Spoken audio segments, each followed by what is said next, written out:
What's up, Mario Baseballers? It's Clutch here, back with another video. It's time to show you how you should be constructing your batting order in Mario Superstar Baseball. I've been seeing a lot of people in the Discord lately asking, how can I construct my batting order better? And honestly, that's a very complicated question that has a lot of philosophies and a lot of answers to it. But I'm here today to give you my takes on it and to help you take your lineups to the next level. What I'm going to give you today is a set of 6 steps that can help you take your lineups from suboptimal trash to being one of the best run producing machines in the server. So let's go ahead and get into it. So first off, I'm going to talk about the steps that guide my lineup construction and how you can apply it to any lineup.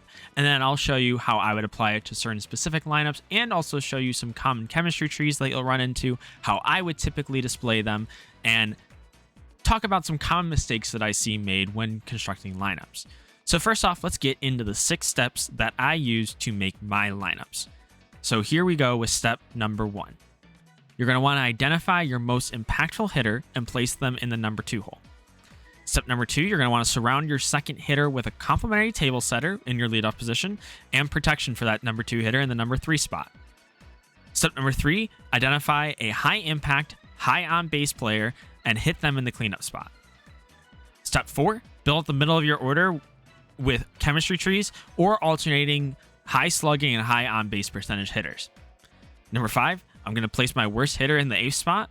And number 6, figure out how you can turn over your lineup with a high on base player in the number 9 hole. So what does that look like for typical teams? So what we have in front of us right now is 2 teams that I typically see when I play my games because I am on the Yoshi Petey school of thought when it comes to second pick in this current draft format. But I will also go through a Petey Bro lineup after this one. So let's start with the Bowser team here. So like I said, step 1, we're going to identify our most impactful hitter, and that is obviously Bowser. Bowser, best hitter in the game. You want to make sure that Bowser is getting as many at-bats as possible. So while a typical,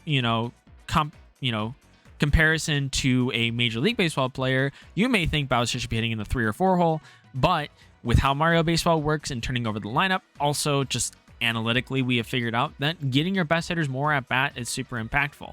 And then I can already hear the first question being, well, if I want the most at-bats for Bowser, why am I not hitting Bowser leadoff?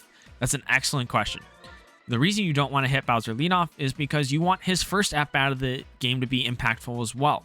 And it's less impactful if you don't have any runners on, and more impactful if you have at least one runner on. Makes it harder for them to walk Bowser, possibly a chance to drive in a couple runs if they pitch to Bowser, or even if they walk Bowser, then it's a runner on first and second for whoever is behind Bowser. So you want to put Bowser in the 2 spot and give yourself a chance to have runners on base even in that first at-bat of the game. Let's go to step number 2. We're going to surround Bowser with an impactful table setter and with protection in the number 3 spot. So let's talk about that table setter first in the leadoff spot. There are a variety of people that work really well with Bowser in the leadoff position. Paratroopa is probably the most obvious one. You have that chemistry link for Bowser, so that way it's more harmful to pitch to him if you're going to do it. Line drive star swing means Paratroopa is going to get on a lot if you're able to execute it. I think Paratroopa is one of the best at being able to pull or push the star hit because of how sour hits work. If you're going to think you're going to get jammed, I think you can pull it a lot easier. So Paratroopa, very versatile in that number 1 spot. Couple other options you may have. If you have Magikoopa on the Bowser team, people have commonly put Magikoopa ahead of Bowser. I think in some situations that's correct. But I think if you have other potential options, Magikoopa should not be the first person you go to. Toadsworth is another option, another great option. Toadsworth is super slow, and so you might not think of him as a leadoff hitter. However, it doesn't matter with Bowser. Most plays second to home are going to be scored by any runner in this game. Unless there's laser in the infield, you might have some trouble scoring Toadsworth from second if he gets on and then Bowser's walked. But like I said, usually you're trying to hit homers behind Bowser, or you're trying to have high impactful hitters that can do a lot of damage. And so it's probably not going to be super important to have good speed on second base after Bowser is walked. So you don't need to worry about putting high speed in that position. So that's our complementary table setter, and then we'll talk about the protection for Bowser. Obviously, the most obvious protection is Hammer Bro. Putting that chemistry behind Bowser, gonna clean up first and second if you get Paratroopa and Bowser on. That's what you're looking to do. So you are hoping to take advantage of the fact that people are going to walk Bowser, or if it's not Bowser, that hitter is going to get on a high percentage of the time. And so you want to take advantage of that.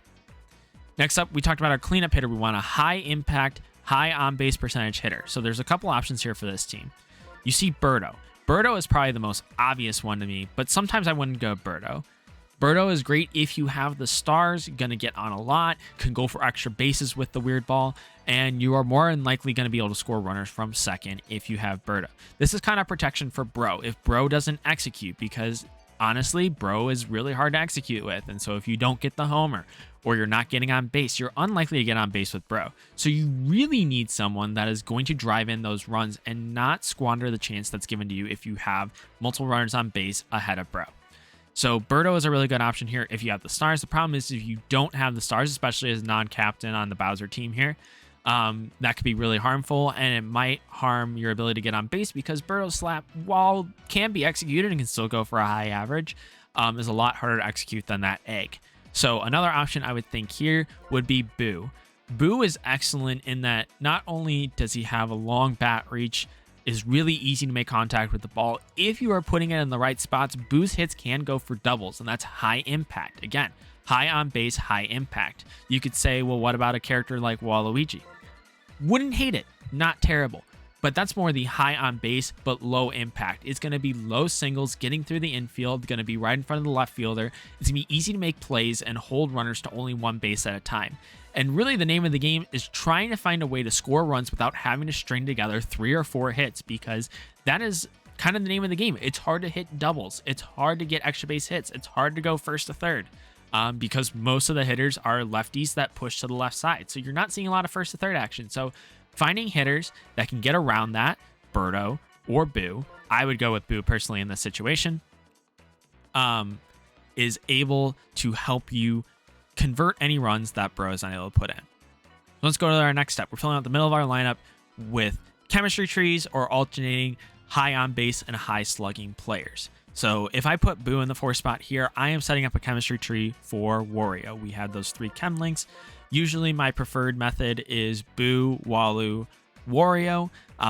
You could theoretically switch Walu and Boo, but I usually like Boo coming up higher in the lineup, getting more at bats. I think Boo is more impactful at the plate than Walu. Even though some people probably hit a higher average with Waluigi.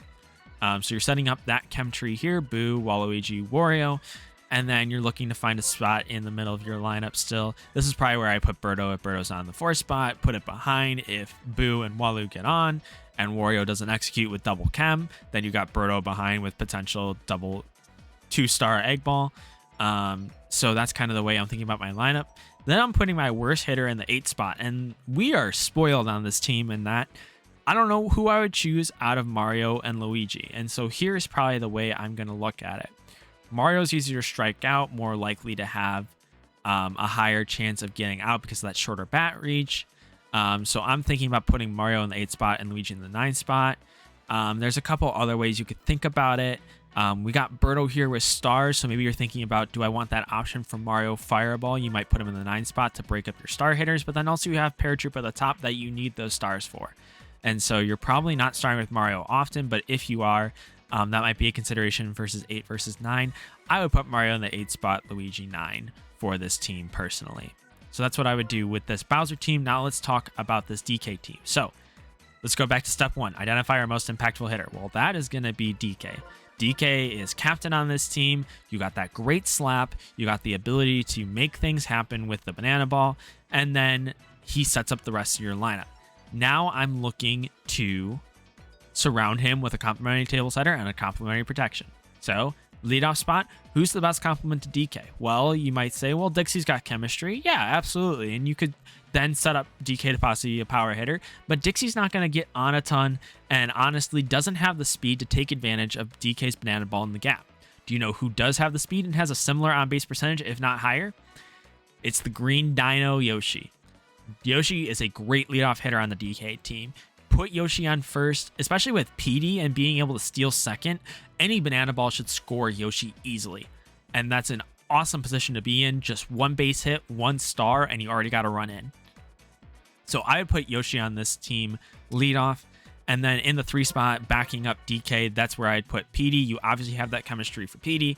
And so then you want to put him right behind DK, behind either the banana ball double, setting up at the table, or a good slap hit. So then we got Petey. On to the next step, you're looking to put a high impact, high on base percentage character in the cleanup spot. So I think a lot of people here would say, well, you go King Boo for the chemistry, right? Here's the problem. King Boo is not a high on base character, so it's going to have a hard time driving in the runs that Petey fails to drive in with DK and maybe Yoshi on if you're going for only slaps. So you're going to have a harder time driving those runs in. It's basically like taking a second chance at hitting a home run like you did with Petey. And so that really lessens your chance to drive in those runs. The other thing to consider is, how often is Petey going to get on base? Not often. Petey is usually hitting a home run, or he's hitting a low charge into it out, hitting a fly ball onto out, maybe getting hit. So there are rare chances when Petey is going to be on base. And if that does happen, I'll explain later that you're probably going to see Petey Chem anyways if Petey does get on base. So I'm putting a high impact, high on base character in the 4 spot, and that is going to be Magikoopa. Magikoopa fills a very similar role to Boo in that if you really lace that star hit, it's going for a double. You're sending around DK and Yoshi for runs if you're, if you got first and second or second and third with those two. And so you're lining yourself up to basically be second and third or 2 runs in by the time you go through Magikoopa if you weren't able to hit the home run with Petey. Then, middle of our lineup, we're trying to set up chem trees or alternate high slugging and high on base players. No real chem tree here, so we're going to start with a high slugging character in King Boo. And this is where I talk about, if Petey's going to get on, Petey probably will still be on when King Boo gets up here.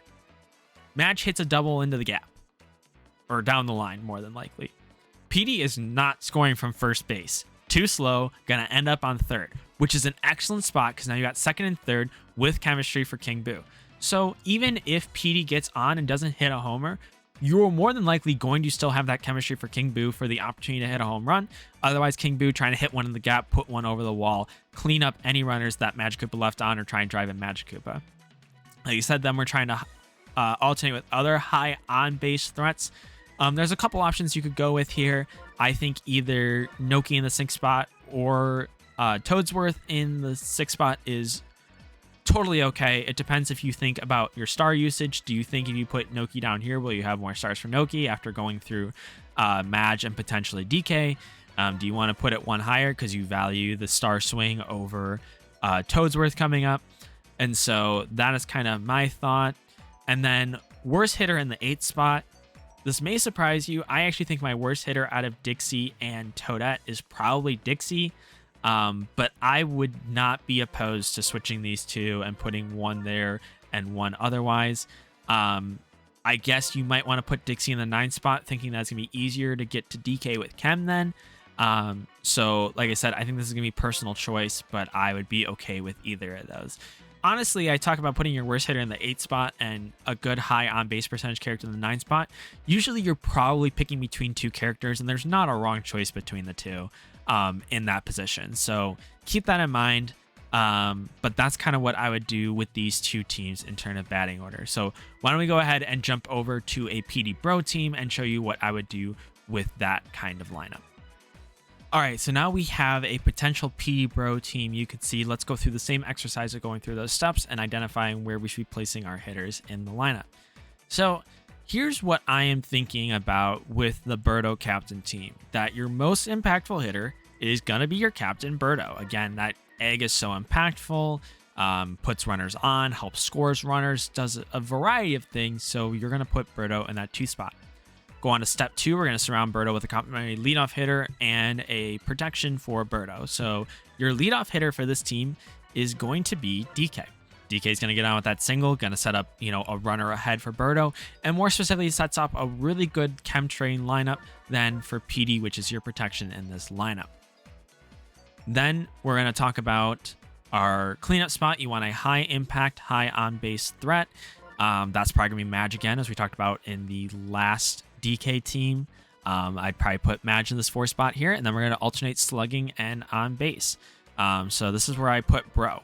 A lot of people would want to put PD and Bro right next to each other, and in some ways I can agree with that. If PD doesn't execute, then you probably want Bro to try and drive in a home run for the 2 runners you put on before.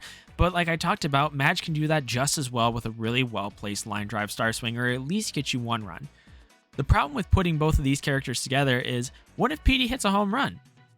Madge can then get on for Bro, which means you have a runner on. But if you got Bro right behind Petey, Petey hits a homer, and then you got Bro on, the best you're doing is hitting a solo shot, or you're getting out, and it doesn't set up the rest of your lineup. And so putting a little bit of spacing between the two, one hitter or even two, I would honestly not hate putting Toadsworth and then Bro. I would be perfectly okay with that decision as well in your lineup. But I would probably put Bro in the 5 spot here right behind Madge. Make sure you got a runner on for Bro, and give yourself an opportunity to hit a couple runs in with a homer instead of only a solo shot. Like I said, we're going to alternate slugging and high on base. So probably, again, you got a similar decision here, Toadsworth and Noki. Again, it depends on your star usage, where you think you're going to have your stars, where not. Putting our worst hitter in the 8 hole, I am definitely putting Dixie here in this case, because you got DK at the leadoff spot. They could potentially hit a homer with if you get Dixie on, but I'm not going to count on it, so I'd rather put Dixie in the 8 spot. Then you got Mario in the 9 spot. Really solid here. You could possibly fireball to get in DK. You could keep, the line moving. I also would not hate putting Mario 7, Noki 9 to help turn it over. Or put Toadsworth in the spot, but I'm probably going to want to have Noki and Toadsworth hitting higher, because I really want them to drive in remaining runners coming from this middle of the order. So I'm probably going to put them higher, then use Dixie, then Mario. So that's kind of how I would construct my lineup for the 3 common teams you're going to see right now in the current draft line. Last thing I want to take you through is some common mistakes I see with chemistry trees, and kind of where would I put certain chemistries in the lineup.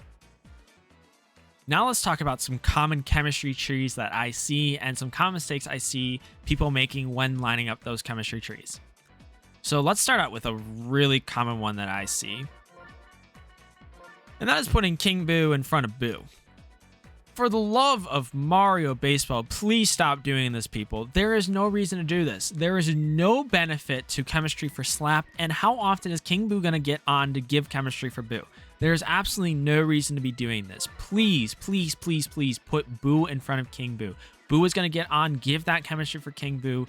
Please, please do that. Another common mistake I will see is if you have Petey on this team, again, similar idea. Petey into King Boo into Boo. I already talked about why I don't like putting King Boo behind Petey for that chemistry, but then this is even worse. You're already doing something I consider suboptimal and putting KB behind Petey for the chemistry, and then you're putting Boo behind KB. And again, it doesn't work. It's not, in execution, it doesn't work like you think it probably should. So you want to make sure that you're putting Boo here. This is an excellent trio. If you got, let's do it in how it would look in an actual lineup here. Let's say you do this. This is an excellent top 5. This is exactly how I would do mine. We talked about earlier about how, we kind of got Boo, Walu, Wario, and then you're asking, well, what if I got KB on my team? I really want to put KB with Boo Chem. I absolutely agree. Wario is still a threat with only 1 Chem, and honestly, you could still get double Chem up even if you got King Boo. So the way I would do this is I would put KB in between Boo and Walu. You're kind of alternating high slugging, high on base then. And then you're setting up a chance for, you could have Boo into KB, or if Petey gets on somehow and you get Boo on, then you got double Chem for KB. If KB doesn't execute, then you could get Walu on and then have Boo and Walu for Wario still. So you have that as an option. Last thing I want to talk about is where to put PM and Noki as a Chem train. I'm a huge fan of PM in the 8th spot with Noki in the 7th spot, and then going lefty PM for the home run chemistry.